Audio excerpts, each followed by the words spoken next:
Bonjour à tous, avec l'aide de Dieu, nous allons apprendre les lois de Tfilin, Mezuzah et Sefer Torah dans le Rambam. Yesh bichlalan chamesh mitzvot aseh vezeu pratan. Il y a 5 commandements positifs et voici les détails. Aleph, premièrement, il y a Tfilin à la roche, que les téphilines vont être posés sur la tête. Bet, deuxièmement, le kashan à la yad, de les attacher sur la main, le bras. Gimel, likboa mezuzah vepitri hasharim, de fixer une mezuzah à nos portes. Dalet lichtov kol ish sefer Torah le'atzvo, que chaque juif doit écrire un sefer Torah, un rouleau de Torah pour lui-même. Hey, lichtov amelech sefer sheni le'atzmo, que le roi va écrire un deuxième livre de Torah pour lui-même. En plus du livre de Torah que chaque juif doit avoir, lui il va avoir encore un, que des sheilo shne sefer Torah, pour qu'il va avoir en tout 2 livres de Torah. Obéo kol hamitzvot eilu bifrakim beilu. L'explication de ces 5 commandements-là sont dans les chapitres suivants. Commençons par Perek Rishon Halacha Aleph, le premier chapitre, premier paragraphe. Premier halacha, Arba parashiot eilu, c'est 4 passages que le Ram va nous dire tout de suite. Shen Kadeshli, donc un passage qui s'appelle Kadeshli, qui est dans la paracha de Bo, dans le livre de Shemot. De même, Vehayaki Viacha, qui est aussi dans la paracha de Bo, dans le livre de Shemot. Shebesefer El Shemot. Et encore 2 autres passages, ou Shema, ou Vehayaim Shamoa, le passage du Shema et le passage de Vehayaim Shamoa qui sont dans le livre de Dvarim. Hen Shenirtavot Bifne Atzam, on les écrit à part. Mechapin Ota, c'est-à-dire à part en plus des rouleaux de Torah, on écrit juste ces parchemins-là, ces 4 passages. Ou Mechapin Ota, on les couvre, ces 4 passages, Beor, avec de la peau, donc en forme de cube, donc on va les mettre dans les tefilines avec de la peau. On verra de quelle matière doit être cette peau, les animaux qui sont purs. Venikraim tefilin, et c'est appelé donc tefilin. Ou menichinotan à la roche, on les pose sur la tête. Donc ça c'est le tefilin de la tête. Vekoshin otan à la yad, on les attache sur la main. Le Rambam nous dit, même la pointe d'une des lettres. Mais Arba Parashia, de ces 4 passages-là, si ça n'a pas été écrit, mais Akev, ça rend invalide, et Kulan, les 4 passages, Mina Torah, d'après la Torah, tout n'est pas caché. Tavot Shlemot que Tiknan, jusqu'à que ces 4 passages vont écrits en entier, comme il se le doit. Halacha Bet, V'chen Shte Parashiot, Shebe Mezuzah, ça c'est en ce qui concerne les téphilines, il en est de même en ce qui concerne les 2 passages qui sont dans la mezuzah qu'on met à la porte. Quels sont les 2 passages qu'il y a dans la mezuzah? Shen Shema ou Vehayaim Shamoa, ces 2 passages. Afilu Otachat Mishta Parashiot, même si c'est une lettre de ces 2 parashiot, de ces 2 sections. Une Chaser Kutso, même s'il manque la pointe d'une des lettres. Ikev Mina Torah, ça rend invalide la mezuzah d'après la Torah. Achi Ushtem Nirtavot Shlemot, c'est-à-dire que les 2 passages, Shema, Vehayaim Shamoa, vont être écrits en entier. De même, un rouleau de Torah, un livre de Torah, s'il manque même une seule lettre, pasoul, il n'est pas valide. Halacha Gimel. On va se concentrer maintenant surtout sur les tefilines. On va voir au passage aussi Sefer Torah et Mezuzah, mais particulièrement sur les tefilines. Le Ram nous dit il y a 10 choses dans les tefilines. Kulan halacha Moshe Sinai.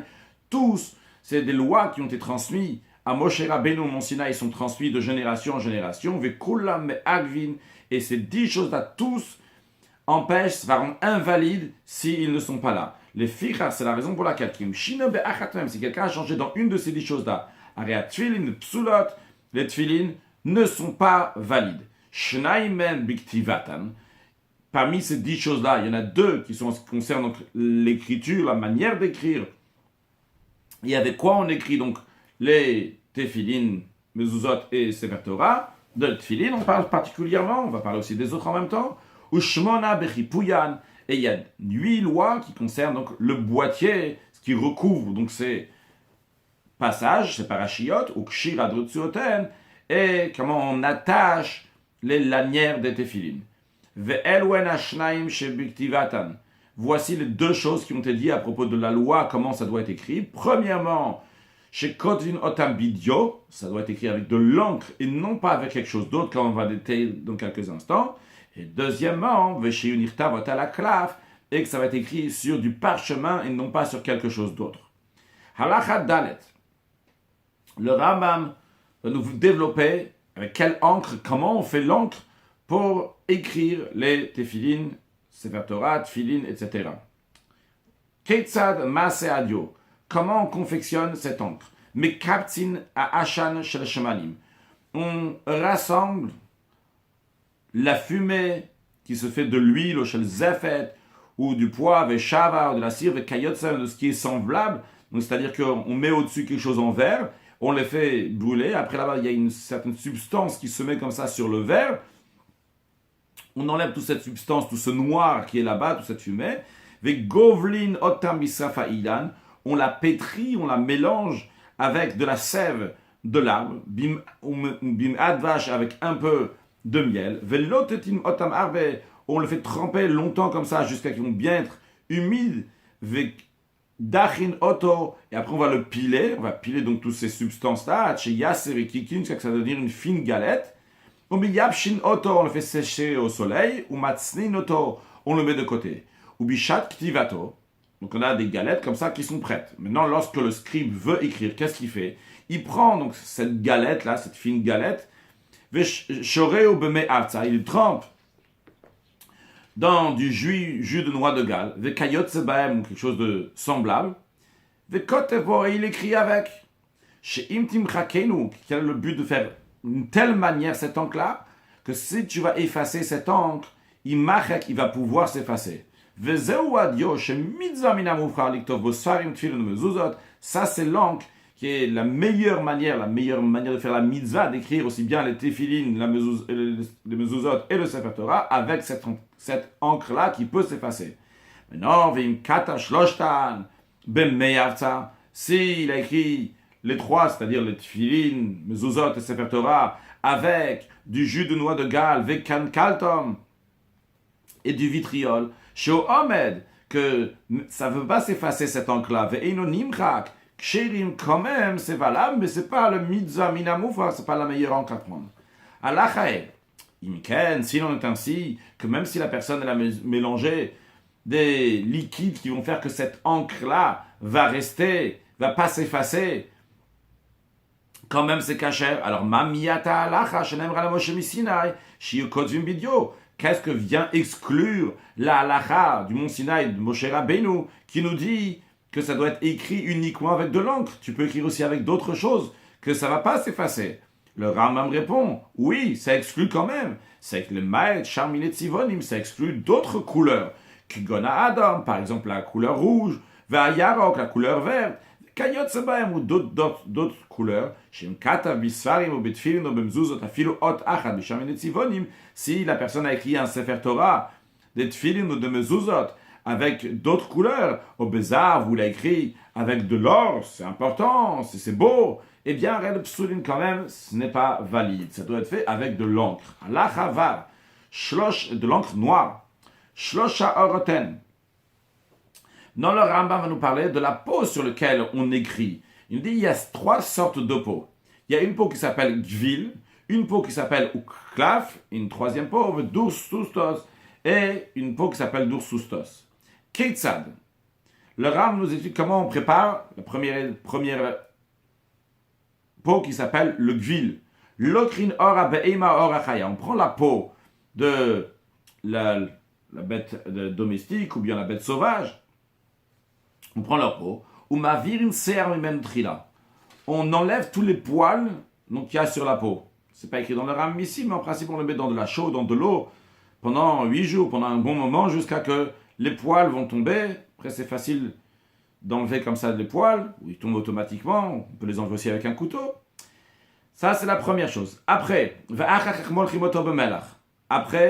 on sale avec du sel. Encore une deuxième étape, après l'avoir salé, il faut aussi le mettre dans cette peau-là, il faut la mettre dans la farine. On travaille, on attend avec la farine. Et après avec du jus de noix de Galles, quelque chose qui est semblable comme de la chaux. Donc des choses qui vont faire que la peau va se serrer. Mais vont la renforcer.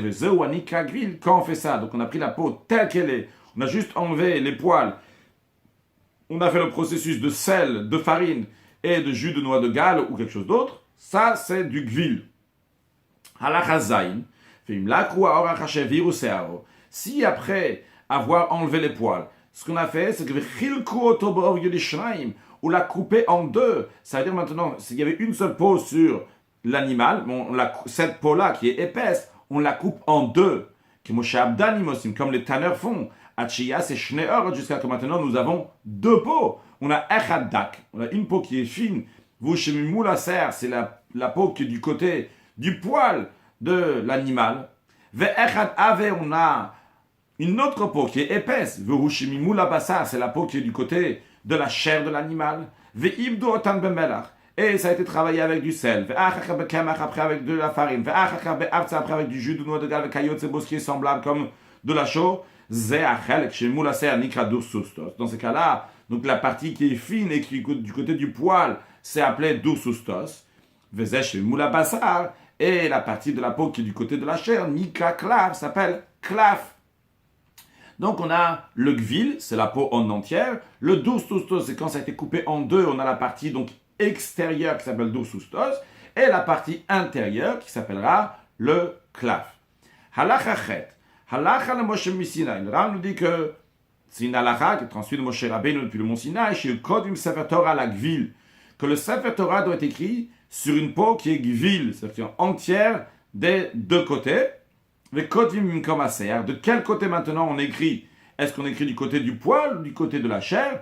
Eh bien, halacha le Moshe Misinaï, un sur du Gvil, donc la peau qui n'a pas été coupée en deux, et deuxièmement, ça doit être du côté du poil. Encore une chose, en ce qui concerne les tefilin maintenant, je code à la claf. Les tefilin, on va l'écrire sur le claf. Donc le claf, c'est la partie intérieure de la peau qui a été coupée en deux. Et de quel côté on va écrire? Bimkom abassar, du côté de la chair.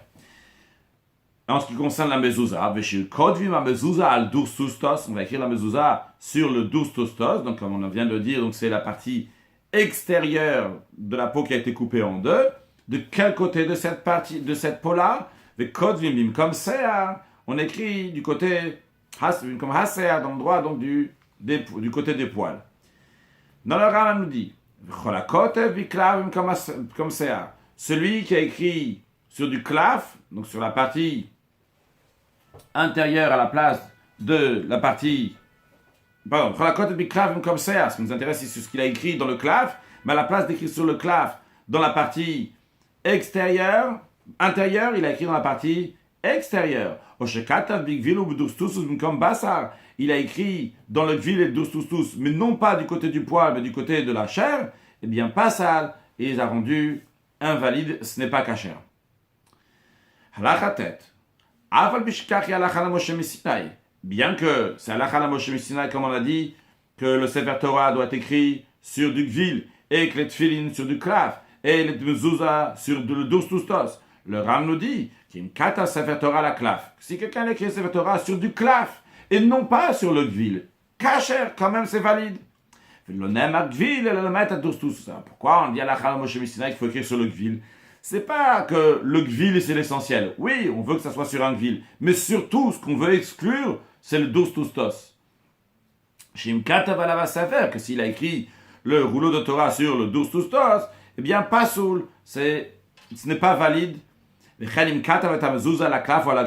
De même, encore une chose, le Ram nous dit que s'il a écrit la mezouza sur du klaf ou sur le gvil, bien qu'on a proposé d'écrire la mezouza sur du dursustos, ksheira, c'est aussi valide. Le nemra al dursustos, c'est la mitzvah. La raison pourquoi c'est dursustos, c'est uniquement c'est mitzvah, c'est mitzvah menamoufra, c'est la meilleure manière de faire. Mais ça ne vient pas exclure le gvil et le klaf. Halacha yud, en kotvim sfarim utfilin mezuzot agabe orbe matmea. On n'a pas le droit d'écrire des rouleaux de Torah, des tefillin de mezuzot, sur la peau d'un animal qui est impur. Vechen chayav ve'of atem. De même en ce qui concerne une bête sauvage ou un oiseau qui est impur, c'est-à-dire qui n'est pas consommable, on n'a pas le droit, qui n'est pas kasher, on n'a pas le droit d'écrire un Sefer Torah, des tefillin de mezuzot sur ces peaux-là. Par contre, on peut écrire sur la peau des animaux domestiques, des animaux sauvages ou des oiseaux qui sont purs, qui sont cachers, va filo nevel à toutes les fautes. Même s'ils sont nevela, c'est-à-dire qu'ils sont morts sans qu'on les a abattus rituellement, ou bien très fautes, c'est-à-dire qu'on a, oui, abattu rituellement, mais après, il s'est avéré qu'ils avaient un défaut qui les rendait qu'ils ne pouvaient pas les manger, chez la haine, sur leur peau, on peut quand même les manger. C'est-à-dire du moment où l'animal, il est cachère, même s'il n'a pas été abattu rituellement, ou bien qu'il est mort naturellement, ou qu'il a été abattu rituellement, mais il n'a pas fait ce qu'il fait, il n'était pas cachère pour manger, quelle que soit la raison, tant que c'est un animal qui est cachère, eh bien, on peut écrire sur sa peau. On n'écrit pas sur la peau d'un poisson, bien qu'il est pur, à cause de sa saleté, de son odeur, car sa saleté ne va pas s'arrêter, ne va pas partir, même après qu'on va travailler sa peau, donc c'est pas respectueux pour la mitzvah. Halacha Yudalef. Gvil shel Sefer Torah, donc la peau de Gvil dans Sefer Torah, ou klaf shel Tfilin, le klaf de parchemin donc de Tfilin, le shel Sefer Torah, le Sefer Torah, tzarich le'abed otan lishma. Il doit être travaillé tané à l'intention que ça va être fait pour un Sefer Torah ou pour des Tfilin. Vim idan shelo lishman. Si il a travaillé la peau, mais ça n'a pas été avec l'intention qu'il fallait, psoulin, ils ne sont pas valides. Les firas, c'est la raison pour laquelle, vu qu'on vient de dire qu'il faut travailler la peau lishma avec l'intention spéciale pour les tfilin ou sefer Torah, ici c'est le non-juif qui a travaillé cette peau. Il a tout vu depuis le début jusqu'à la fin. Psoulin, c'est pas valide. Bien qu'on a dit au goy, on a dit au non-juif, hey, travaille cette peau-là spécialement pour le sefer Torah, pour le tfilin. Non, ce n'est pas valide. Pourquoi? Chez Agoy al dat atzmo, c'est parce que le non-juif fait pour sa propre intention. Le al dat atzmo, non pas avec l'intention de celui qui le loue pour le faire pour la mitzvah, pour que ce soit pour un sefer Torah, pour des tefillin. Les fichas, c'est pour cela que le davar shetzarech mas lishmo, le Ram nous dit une règle générale, toute chose qui a besoin d'être fait lishma, avec une intention spéciale pour cette chose-là, imasa ou agoy, si le non-juif l'a fait, pas soul, ce n'est pas valide, même si le juif qui le paye est derrière lui, mais le goy il fait pour sa propre intention. Comme on a remarqué au début de Halacha Yudalef, le Rambam nous parle uniquement de travailler la peau, l'ishma, avec l'intention pour le Sefer Torah, pour les tefillin, non pas pour la mezouza. En effet, le Rambam nous dit maintenant que mezouza einatzricha ibuda l'ishma, la mezouza, ton parchemin n'a pas besoin de travailler l'ishma, donc avec une intention spéciale pour la mezouza. En conséquence de cela, donc si un non-juif l'a fait, ça sera valide. Halacha, on parle de travailler la peau, évidemment, pas d'écrire la mezouza. Halacha yudbet. Halacha le Moshe Misinai. Shen kodim sefer Torah vel mezouza la besirtut. La loi, quand elle est transmise de Moshe Rabbeinu au Sinaï, c'est qu'on n'a pas le droit d'écrire un rouleau de Torah ou une mezouza uniquement si le parchemin il a été ligné. C'est-à-dire qu'on prend un parchemin et on fait une ligne comme ça, un couteau sans le trouer évidemment, pour faire des lignes pour écrire de manière droite. Aval tfilin einan tzrichim sirtut. Les tefilin n'ont pas besoin d'un parchemin qui est ligné, les fichas de choupin, parce que les tefilin sont recouverts avec leur boîte. Encore une chose, le Ram nous dit, on a le droit d'écrire des tefilin, des mezuzot, sans avoir le texte devant soi.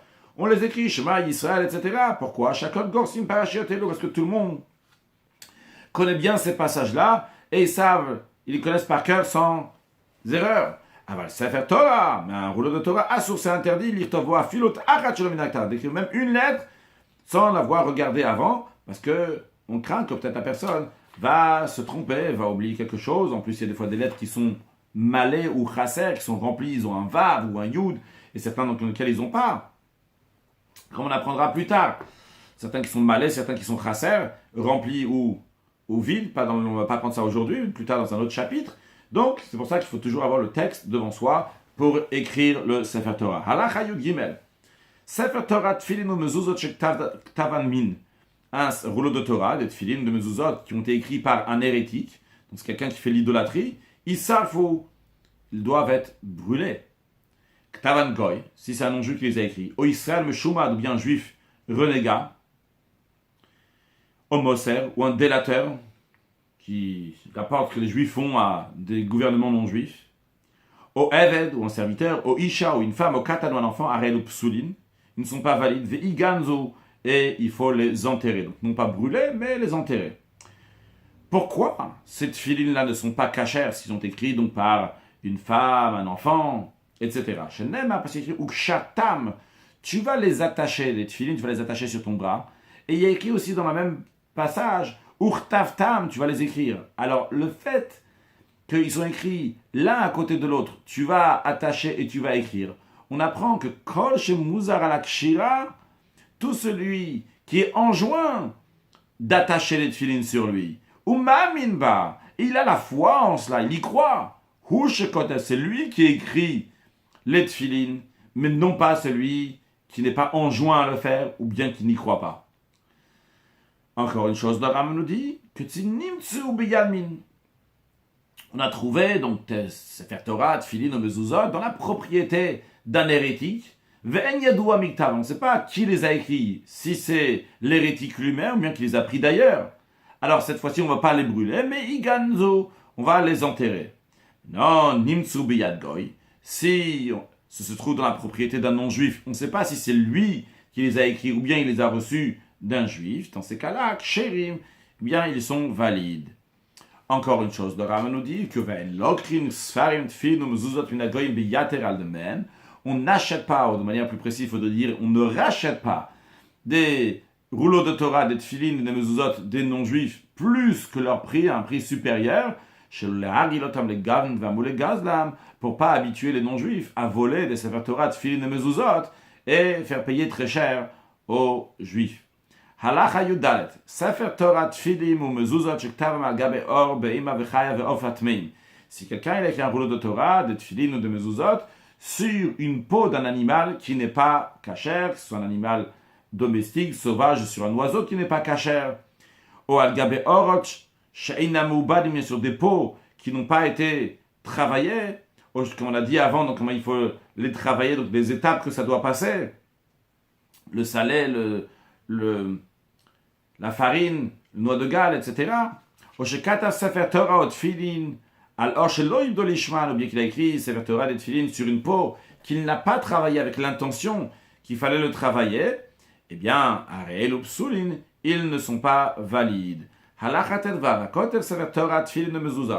Quelqu'un qui écrit un rouleau de Torah, de Tfilin ou Mezuzah, ou Bishat Tiva lo hayta lo kavana. Au moment où il a écrit, il n'avait pas l'intention. Clairement, la raison pourquoi il est en train d'écrire ça.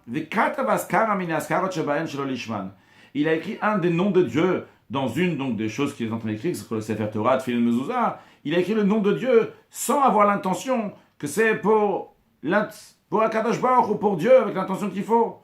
Psulin, eh bien, ce n'est pas valide. Donc c'est surtout ce que le Ram nous dit, c'est surtout sur la Askara, sur le nom de Dieu. Là, il faut avoir, c'est obligé d'avoir l'intention, l'Ishma, de Sefer Torah, Tfilin, Mezuzot, et que c'est le nom de Dieu. Les Fichach, c'est la raison pour laquelle. Hakotev et Hashem, c'est la raison pour laquelle, vu qu'il faut avoir l'intention lorsqu'on est en train d'écrire le nom de Dieu, eh bien, lorsque quelqu'un est en train d'écrire le nom de Dieu, Afilu Melech Israël, Shoel Bishlom, même si le roi d'Israël est en train de lui demander son salut, comment va-t-il, Lo Yeshiven ne doit pas lui répondre pour ne pas être distrait de l'intention de ce qu'il est en train de faire maintenant. Hayakotev Shnaim, Shlosh Hashemot, il écrivait deux noms de Dieu qui étaient l'un après l'autre, ou bien trois noms, par exemple, on fait tous les jours le Shema Israël. Shema Israël, il écrit Hashem, Elokeinu, Hashem, Echad. Donc on a trois fois le nom de Dieu qui se suit, Hashem, Elokeinu, Hashem. Eh bien, s'il écrivait deux ou trois noms d'Hashem qui sont à l'affilée, Arezem Mafsik Beden, il peut faire une pause entre un nom et un autre nom, Meshiv, et répondre au roi ou à quelqu'un entre le nom, un nom de Dieu et l'autre nom de Dieu. Halachatet Zayin.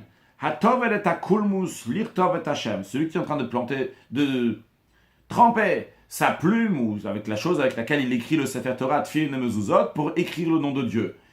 Eh bien, lo yatril me'oto Hashem. Il ne faut pas qu'il, tout de suite après avoir trempé la plume, il va directement commencer à écrire le nom de Dieu. Aval matril ou me'ot shelefanav. Il doit commencer avec une lettre avant le nom de Dieu. Dans les commentaires, c'est dit plusieurs raisons. Une des raisons qui ramenait, on craint que peut-être lorsqu'il va tremper sa plume, il va prendre plus d'encre que ce qu'il faut, et cette encre-là va tomber sur le nom de Dieu, ça va se mettre plus d'encre, et ça va faire qu'il va s'effacer. Im shachach lirtov et Hashem. Non, s'il a oublié d'écrire le nom de Dieu, Tole Oto Ben Ashitot, il peut le mettre entre les lignes. Quand on dit entre les lignes, ça veut dire que il y a une ligne, une deuxième ligne, comme ça, imaginons qu'il y a plusieurs lignes dans le Sefer Torah, et au milieu, comme ça, il y a, entre une ligne et l'autre, il va écrire le nom d'Hachem. C'est par exemple, on va prendre l'exemple de Shema Israël, Hachem Elokeinu, il a oublié d'écrire Hachem Elokeinu. Donc le schéma Israël, il est sur une ligne, au-dessus, il y a une autre ligne. Le mot qui est juste après Shema Israël, c'est Elokeinu, il manque donc Hachem. Entre Israël et Elokeinu, il va rajouter Hachem au-dessus. Ça se trouve que c'est entre les lignes. Aval Miktsat Hachem, Beshita Miktsat Talui Pasoul. Par contre, écrire une partie dans la ligne et une partie au-dessus de la ligne, ce n'est pas caché. Par exemple, donc on va toujours garder Shema Yisrael Hachem. Hachem, ça s'écrit Yudke Vavke. S'il a écrit Shema Yisrael, Yudke Elokeinu. Et il se rappelle qu'il manque le Vavke. S'il va écrire juste au-dessus, donc entre les lignes, entre la ligne où il y a Shema Yisrael et la ligne du dessus, il va écrire le Vav et le He, ça ne sera pas caché, c'est pas valide. Il peut mettre tout le nom de Dieu au-dessus, mais non pas une partie dans la ligne et une partie au-dessus de la ligne. Ou Bishara Tevot, dans les autres mots, non pas le nom de Dieu, Im Shachar, s'il a oublié, Kotev Mitzat Ateva Beshito Mitzat Alamala, il peut faire ça. Par exemple, si le mot Israël, donc je sais pas Israël, le mot Israël, il y a écrit juste Isra, et il manque encore d'écrire quel, ça il peut l'écrire donc au-dessus de Israël. Le Aleph Lamed, il sera au-dessus de la ligne. Ahmed Varima Mourir, dans quel cas s'applique ce qu'on vient de dire, qu'on peut mettre comme ça entre les lignes, au-dessus de la ligne, rajouter le nom d'Hachem, ou bien même des mots à moitié si c'est pas le nom d'Hachem. C'est Sefer Torah, c'est uniquement dans un rouleau de Torah, vu que les passages de Torah sont longs, alors les sages n'ont pas été stricts sur ça. La Torah n'est pas stricte sur ça. Avabim Zuzot ou Tfilin. Mais en ce qui concerne les mezuzot et tefilin, on n'a pas le droit de suspendre jamais entre les lignes. Afilotachat, même une seule lettre. Elle a une shachach afilotachat. S'il a oublié même une lettre, gonez mashekatav. Il enterre ce qu'il a écrit, et kotev acheret, il en écrit une autre. Encore une chose de Rambam nous dit, ou mutar lirtov et Hashem al mekom hager. On a le droit d'écrire le nom de Dieu sur un morceau de parchemin sur lequel ça a été gratté. Avant, il y avait écrit quelque chose, ça a été gratté, et maintenant, on a écrit le nom de Dieu dessus. De même, de même, c'est un endroit qui a été effacé, quelque chose qui a été écrit là-bas, qu'on a effacé. Mais kulam, dans tout, ce qu'on dit dans tout, c'est que ce soit un Sefer Torah, Tfilin, Mezuzot, on a le droit d'écrire le nom de Dieu dans un endroit où ça a été gratté ou effacé. Halacha Yudzayin, Kotve Svarim, Tfilin, Mezuzot. Les scribes, donc qui écrivent des Tfilin, qui écrivent aussi bien des livres, des rouleaux de Torah, des tefilin ou des mezuzot.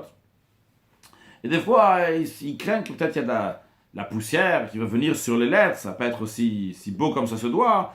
Alors, ce qu'ils aimeraient faire, c'est renverser, mettre le parchemin à l'envers. Eh bien, assur la pour la metaïri alpana, ils n'ont pas le droit de renverser le parchemin sur son visage, littéralement, c'est-à-dire sur l'endroit où il y a l'écriture, de mettre l'écriture du côté de la table, du côté du parterre.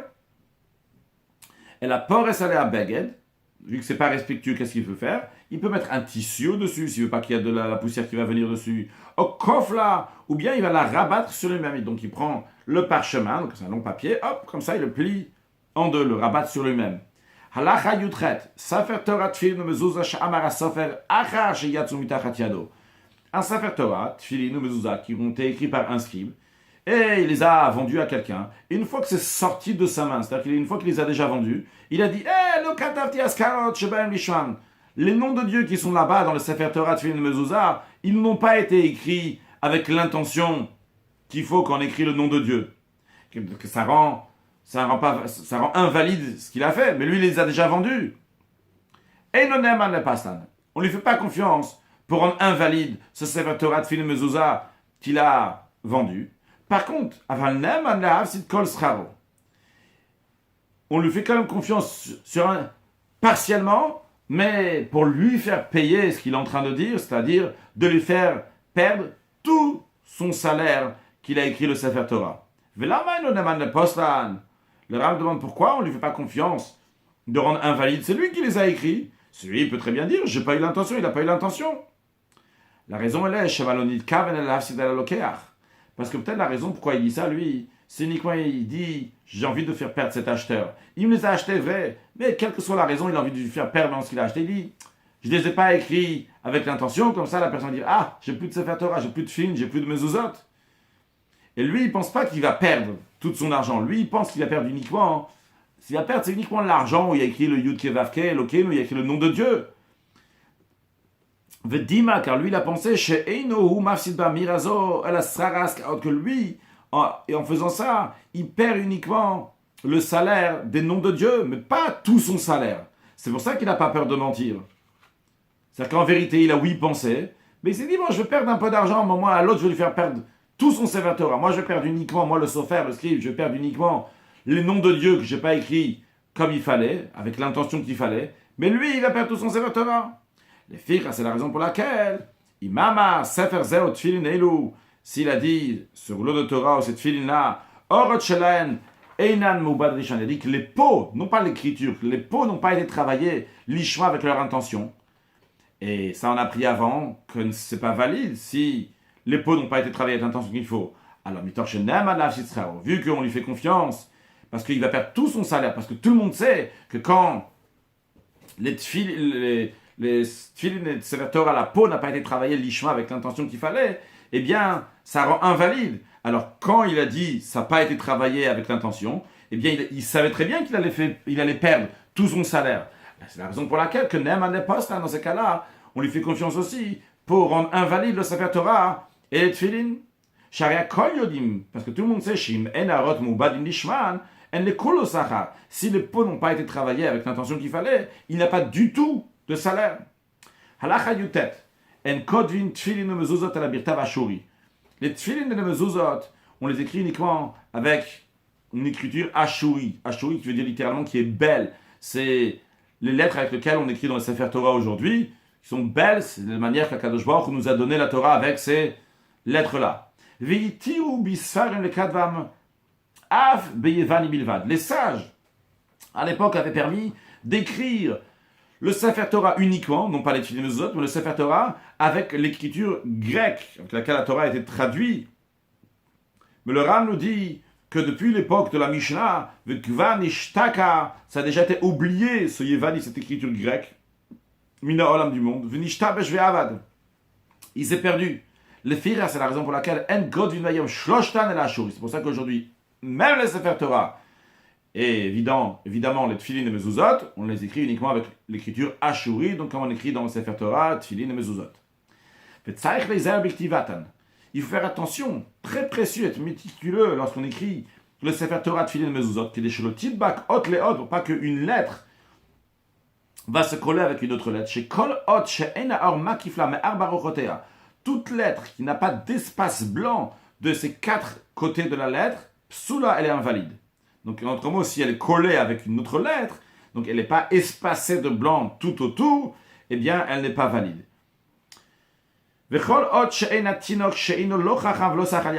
Toute lettre qu'un enfant qui n'est pas sage ou pas sot, un enfant normal, s'il ne peut pas la lire, psoula, elle est invalide. Il faut qu'il ne soit pas sot, qu'il ne soit pas sage non plus pour comprendre le contexte, mais juste un enfant normal, s'il puisse lire la lettre, voir si c'est un vav ou un yud par exemple, s'il ne peut pas différencier, c'est invalide. Les filles, c'est la raison pour laquelle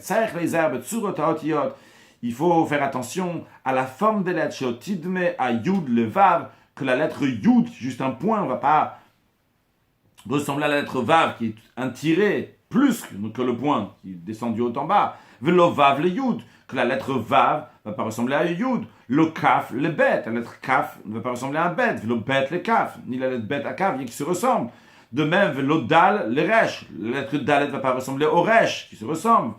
Velo resh le dalet, ni le resh avec le dalet. De même, tout ce qui est semblable, il faut l'écrire de manière claire, jusqu'à que celui qui va lire va pouvoir lire facilement, littéralement, va courir en lisant, c'est que ce sera facile. Halacha chaf, or shayanakuv, une peau dans laquelle il y avait un trou. Le yirtov al gabernek, il ne doit pas écrire sur le trou, parce que dans ces cas-là, la lettre elle va être coupée en deux morceaux. Par contre, tout trou que l'encre passe au-dessus, ça veut dire que l'encre est tellement petite, on va dire comme le point d'une aiguille, et lorsque on fait passer la plume dessus, l'encre passe dessus tranquillement, sans se faire ébrécher, sans s'arrêter, ça passe directement sur ce trou-là, ce tout petit trou, et non, c'est pas considéré un trou, ou mutar lichtov alav, on a le droit d'écrire dessus, parce que la lettre ne va pas être coupée en deux.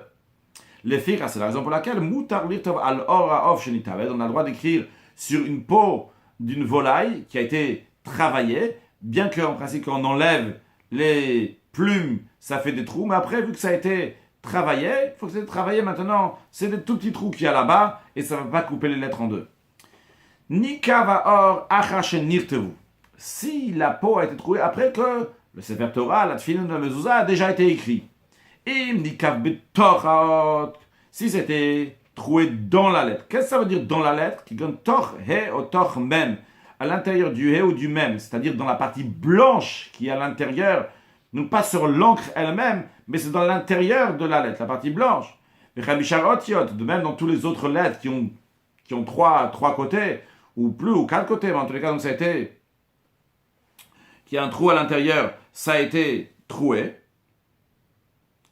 Mais le Ram, il donne l'exemple de He ou même, c'est-à-dire qu'il y a au moins trois, pas comme la lettre Chaf Sofid, par exemple, qui a seulement deux côtés. Donc, si ça a été troué comme ça à l'intérieur, eh bien, c'est kasher, c'est valide. Nikav beyever, si ça a été troué littéralement dans la hanche, mais ça veut dire c'est dans le pied, c'est dans la lettre elle-même. Shel hot, jusqu'à ce qu'elle ait été coupée.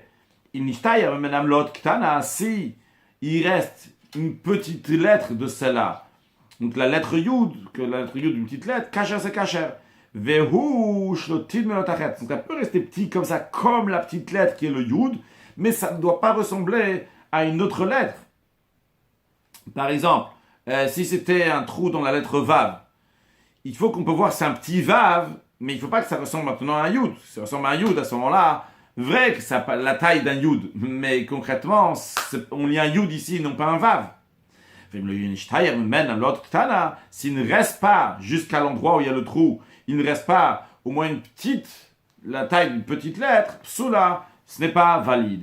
Conclure avec un sujet de Chassidut, on a parlé du fait que chaque lettre doit être entourée de blanc de tous les côtés. Ce qu'on appelle dans la halacha le mukaf gvil, c'est entouré de parchemin. Dans la Chassidut, c'est expliqué que ce mukaf gvil, ce parchemin donc, qui est entièrement blanc, représente ce feu blanc, parce que Dieu l'a donné la Torah, du feu noir sur du feu blanc. Ce feu blanc, c'est sur parchemin qui est entièrement blanc, qui représente le Loven Elyon, la blancheur spirituelle, c'est-à-dire un niveau de divinité qui correspond à ce qu'on appelle le Or En Sof, la lumière infinie de Dieu, et qui s'exprime par la lettre qui a été écrite, qui va limiter les choses. Et d'ailleurs, il y a aussi du blanc après à l'intérieur aussi de la lettre. Par exemple, la lettre même qui va limiter le blanc qui est à l'intérieur, mais il y a ce blanc qui est à l'extérieur, qui représente un niveau de divinité qui est beaucoup plus haut, et qui après va se limiter dans ce noir qui est là. C'est la raison pour laquelle ça doit être entièrement moukavil, entièrement entouré de blanc.